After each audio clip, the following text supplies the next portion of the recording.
রাজধানীর কারওয়ান বাজার সংলগ্ন পান্থকুঞ্জ পার্ক ও হাতিঝিলের মধ্য দিয়ে এলিভেটেড এক্সপ্রেসওয়ে নির্মাণ কাজ বন্ধের নির্দেশ দিয়েছে হাইকোর্ট।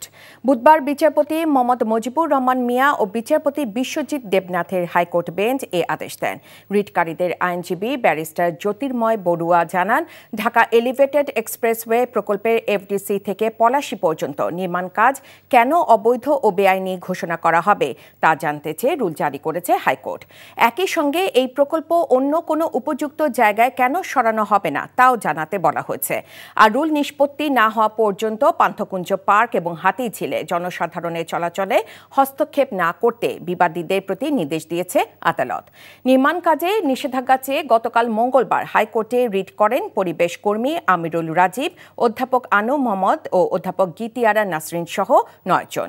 ব্যারিস্টার জ্যোতির্ময় জানান, এই প্রকল্পের জন্য হাতিঝিল ভরাট করে পিলার বসে জলাধারের পরিবেশ ও প্রাণ বৈচিত্র্য নষ্ট করা হয়েছে। এছাড়া পান্থকুঞ্জ পার্কের গাছ কাটায় পরিবেশগতভাবে সংকটাপন্ন ও জনদুর্ভোগের কারণ হয়ে দাঁড়িয়েছে প্রকল্পটি। বান্ডেল থাকলে প্রতি সেনমানিতে টাকা বাঁচবে। বিকাশ সেনমানি বান্ডেল কিনে জিতুন প্রতি লেনদেনে।